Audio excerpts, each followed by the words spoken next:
Alors de retour, ça s'enchaîne en fait. On se rend compte que chaque petite partie de programme est extrêmement importante et ça intéresse beaucoup de monde. Ça dépasse les 2000 en continu, on dépasse 40 000.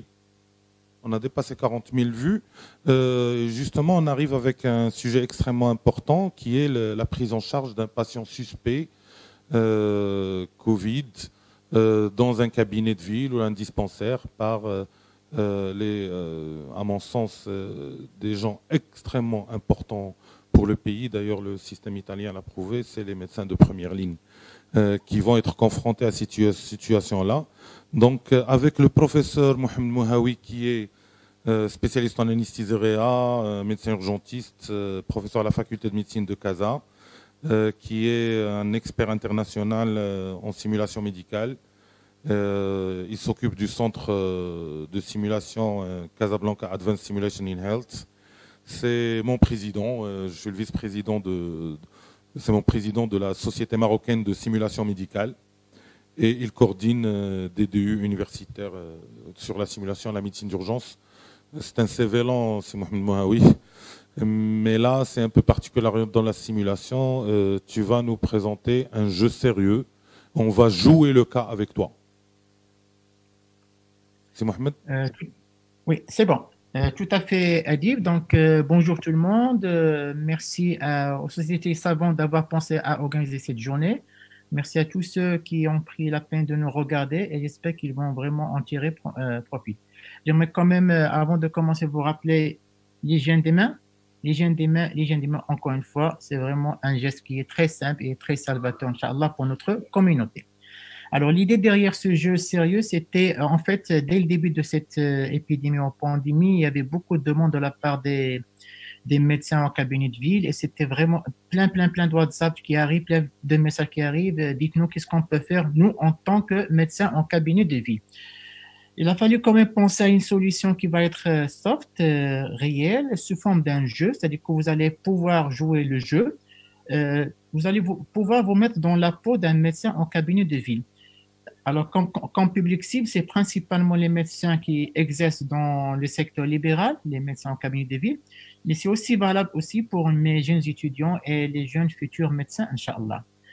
Ce travail-là ne pouvait jamais voir lieu sans la collaboration énorme de la société Médicactive qui nous ont offert la plateforme gracieusement et il a fallu faire derrière tout un travail pour scénariser le programme. Alors, c'est très simple. Je vais vous montrer à quoi ça ressemble. Et vers la fin, je vais vous dire comment vous pouvez l'utiliser.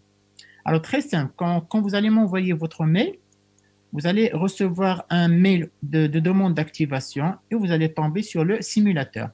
Et quand vous allez tomber sur le simulateur, vous serez comme moi maintenant, vous êtes en train de regarder la situation. Donc, c'est bien écrit situation 1, cabinet médical de ville. Alors déjà, c'est un patient de 41 ans qui se présente pour des maux de tête et de l'asthénie. Et il suffit juste de cliquer sur démarrer simulation. Je vais le faire avec vous.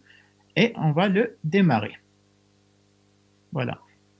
Alors derrière, quand vous allez tomber sur cette phase, en fait, imaginez-vous que vous êtes derrière le bureau avec votre bloc-notes, avec votre ordinateur et les patients devant vous. Vous avez tout à fait en haut et à gauche les étapes de la consultation. Voilà, je vais cliquer. Et on peut choisir.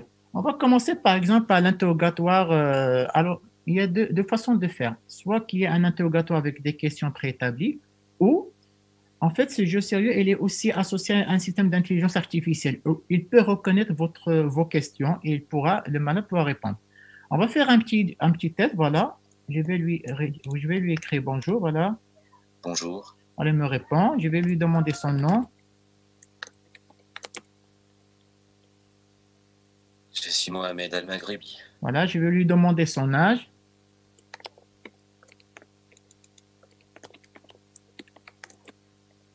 Voilà. J'ai 41 ans. Je vais lui demander son motif de consultation, par exemple, de quoi vous souffrez.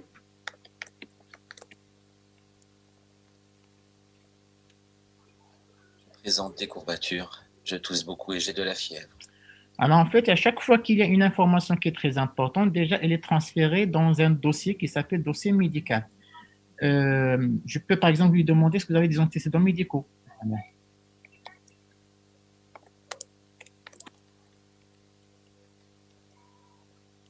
Ah. Heureusement, je n'ai jamais eu des maladies notables. Je vais lui poser comme la question, est-ce qu'il n'a jamais été opéré?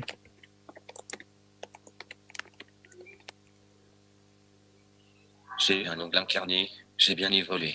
Alors, à part ce petit... en fait, ça, c'est juste pour le jeu, mais en fait, dans la vraie vie, il ne faut pas perdre beaucoup de temps. Dès qu'on a un patient qui a mal, qui a des maux de tête, qui a des céphalées, qui a de la fièvre, qui tousse un peu, rapidement, il ne faut pas perdre beaucoup de temps. Déjà, pratiquer les mesures d'isolement. Donc, sinon, vous pouvez aussi, si vous n'êtes pas trop habile au clavier, vous avez une série de questions et à côté que vous pouvez choisir une à une. Allez, on va partir par exemple. Est-ce que vous avez le nez qui coule? Allez. Avez-vous le nez qui coule? Et il va me répondre. Oui, beaucoup même. On va lui donner par exemple, avez-vous mal à la nuque? Avez-vous mal à la nuque? Non. Etc. Donc, sinon, après, je passe à la deuxième partie. C'est-à-dire, dès la fin de l'interrogatoire, on commence à vous poser des questions, mais en fait, ce n'est pas des questions, c'est une façon de vous entraîner et de consolider l'information. Par exemple, devant un cas suspect de COVID-19, j'applique la triade suivante. Je vais cliquer sur ISS. Alors, ISS, c'est très simple. Isoler, se protéger et signaler. Je répète, devant un cas suspect, ISS. Isoler, se protéger, signaler. Après, bien sûr, que le premier geste à faire à réaliser devant un patient, en fait, la bonne réponse était de lui mettre un masque chirurgical. Je vais faire semblant de répondre faux, c'est-à-dire refuser d'examiner le patient. Par quelle mesure je vais moi-même commencer? Je vais mettre la friction hydroalcoolique. Et combien d'étapes comporter? Je vais mettre par exemple cette étape et je vais vous soumettre mes questions. Je continue mon jeu en partant maintenant à l'examen clinique. Alors, pour qu'on soit bien clair, normalement, cet examen clinique doit être fait avec une protection, mais même le malade devait porter un masque chirurgical. Ce n'était pas possible sur ce jeu-là. J'espère qu'on va pouvoir le programmer et développer la mise au patient d'un masque chirurgical. Donc voilà, on peut choisir quel appareil on veut examiner, l'auscultation pulmonaire, on a les murs musculaires qui sont bien précis. On peut même voir ses constants, par exemple la température. Vous voyez ici, elle est à 39,1. On peut même voir sa fréquence cardiaque, etc. Après, j'avance dans ma consultation et je vais vers le diagnostic et on vous pose question. Quel est le diagnostic le plus probable? Bien évidemment, allez, on va penser tous au COVID-19 et je vais soumettre. Je continue mon jeu en allant vers notre... Alors, les examens à prescrire. Alors, par exemple, c'est une question, quel examen vous allez demander? Est-ce qu'aucun examen, radio du poumon, CG mocoté, j'ai mis aucun pardon, examen. Mohamed. Là, le patient, oui, il est censé porter un masque. Oui, il est censé porter un masque, le patient. Oui, je l'ai dit entre-temps, on est bien clair, le patient doit porter un masque et on vous promet dans une nouvelle version, on va lui mettre un masque. C'était juste un problème de programmation. D'accord. Sinon, on avance, on peut poser des questions, Allez, je vais mettre exprès les AINES, allez, et je vais soumettre. Et j'avance vers ma consultation. Protocole de surveillance, qu'est-ce que je dois surveiller en attendant que les gens arrivent le porter? Donc, la détresse respiratoire, voilà. Et vers la fin, il y a des recommandations, c'est-à-dire on pose la question médecin ambulatoire, est-ce que c'est possible de prendre en charge ce malade en ambulatoire? Je vais mettre par exemple vrai, allez, exprès. Ce qui est important, c'est le dialogue de la fin, regardez. Monsieur Mohamed, voulez-vous savoir à quoi pense-t-on? Oui, docteur. Vu les symptômes que vous avez, votre voyage récent, il se peut que vous soyez atteint de ce fameux virus, le corona. Oh mon Dieu, vous m'inquiétez, docteur. Il n'y a pas de quoi s'inquiéter. Vous êtes en bonne santé et ça va bien se passer. En attendant, nous allons te transférer à une structure pour faire le test. Prenez soin de vous et reposez-vous. Merci, docteur. Vous m'avez rassuré. Alors, après ce dialogue de la fin, on va cliquer sur terminer la consultation. Je clique, mais ce qui est important maintenant, c'est le débrief. Le débrief, il comporte déjà une fiche synthèse sur toute la totalité du cas clinique. Ensuite, je vais cliquer sur suivant. Après, vous pouvez cliquer soit sur synthèse pour voir ce qui s'est passé dans le cas. Il y a le corrigé. Allez, on va voir est-ce que nous avons eu les bonnes réponses. Regardez, par exemple, j'ai un score global de 6 sur 9. Et après, dans chaque question, je vais voir où ça n'a pas trop bien marché. et à chaque question, il y a des protocoles. Par exemple, là, quand j'ai mis cette étape, c'est une bonne réponse. Il y a des protocoles à chaque question, à chaque réponse. C'est clair. Et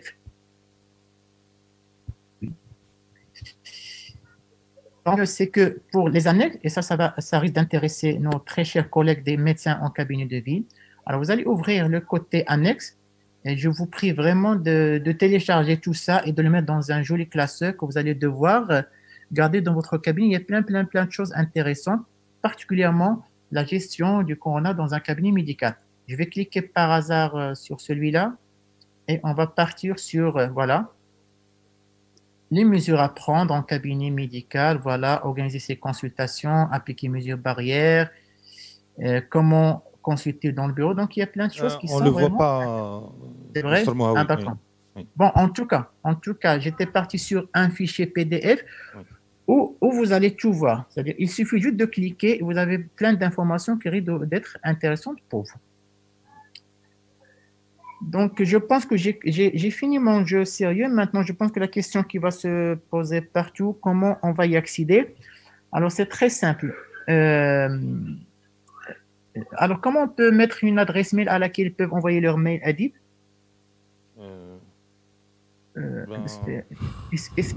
Est-ce que vous voyez maintenant mon PowerPoint? Oui, on le voit. PowerPoint, Vous pas voyez? encore. On est toujours sur le jeu. Vous êtes toujours sur le jeu. Donc, je vais revenir sur mon Zoom. Oui. Nouveau partage. Je vais... Tu risques d'avoir énormément de mails parce qu'il y a plus de 40 000 personnes. Oui, mais bon, il y a quelqu'un qui va s'occuper de ça. D'accord. Est-ce que vous voyez maintenant le mail? Oui. redao.warraq@gmail.com. Alors, je demande à tous ceux qui nous regardent, tout simplement, alors écoutez-moi bien. Vous allez envoyer un message à reda.warraq@gmail. Je vous laisse le temps de screener le mail. Après, nous, on va vous intégrer dans la plateforme. Vous allez recevoir un mail vous demandant l'activation. Dès que vous activez, je vais valider et vous allez pouvoir jouer le jeu vous-même. Mais je vous prie de bien vouloir diffuser l'information et d'en faire profiter vos prochains malades, Inch'Allah. Il y a la possibilité qu'ils posent des questions sur cette plateforme. Bien sûr, moi ouais, justement parce que les pays diffèrent, les protocoles diffèrent. Il n'y a pas de souci, je suis là pour vos questions. Félicitations, bravo pour ce que tu viens de faire, c'est extraordinaire. Ça va être un outil parce que c'est avec la formation et la répétition que l'ancrage va faire et qu'on va éviter les erreurs dont a parlé le professeur Fou. Alors je vais commencer par une question en attendant que je refasse le tri des questions sur la plateforme. Est-ce qu'il y a d'autres jeux sérieux qui sont accessibles dans d'autres pathologies Dans d'autres pathologies? Ouais, notamment pour le patient grave, pour le e-Covid. Ah, tu parles du Covid. Alors, sur cette même plateforme, oui. Ils ont été très gentils parce qu'ils ont ouvert l'accès gratuitement à une dizaine de simulateurs qui s'occupent beaucoup plus des soins infirmiers pour les Covid-19. Pour les soins infirmiers, c'est une information très importante. Il est en accès libre. Oui, accès libre, il suffit. De toute façon, on a déjà communiqué sur ça. Oui. Pour, alhamdoulilah, beaucoup d'enseignants, d'étudiants d'ISPIS, ils ont déjà eu leur compte, ils sont en train de jouer. Il y a plus de 9 simulateurs. Je peux annoncer la nouvelle. Alors, au fait, Média Active, apparemment, contacte les professions de la santé, notamment les infirmiers, pour pouvoir bénéficier de ce type gratuitement, et c'est tout en leur honneur. Il y a aussi Body Interact, vous pouvez taper sur Google Body Interact, qui est aussi une plateforme de jeux sérieux qui ont fait un scénario pour les malades graves. Et notamment, ils ouvrent leur plateforme pour les écoles d'infirmiers pour le moment. Donc les responsables des écoles d'infirmiers francophones à travers le monde peuvent entrer en contact avec ces sociétés-là et leurs étudiants, d'autant plus que les étudiants sont en quelque sorte en quarantaine en ce moment, le temps d'avoir besoin d'eux, de pouvoir bénéficier de plusieurs scénarios et de la formation continue. Tu veux rajouter quelque chose sur ça? Oui. c'est 2 secondes. Je vais taper en live mon mail. Oui. S'il y a quelqu'un qui voudrait encore plus d'informations, il n'a qu'à m'envoyer un petit mail derrière. Ce sera avec un grand plaisir. Parfait. Merci pour ce partage. Voilà. Alors, Et on va se sur retrouver YouTube, tout il y à a l'heure. des collègues, je remercie les experts de l'ASMAR et de la SMMU qui sont sur YouTube, qui essayent de répondre un petit peu aux gens parce que ça flambe là-bas les questions, mais on doit respecter la plateforme et puis aussi on ne peut pas tout gérer avec le nombre réduit de personnes sur place pour pouvoir assurer cette transmission en direct. C'est clair, ouais. Ouais. Voilà. On ne peut pas parler des En tout cas, même a posteriori, il peut me poser des questions, il n'y a aucun problème. Donc, on peut avoir, est-ce qu'on peut avoir le jeu? Je pense qu'on a répondu. Comment accéder à la plateforme? Vous avez bien répondu. Donc, il y a des questions de partout. Je mets, alors, ils peuvent, alors, Adib, Oui. il tape tout simplement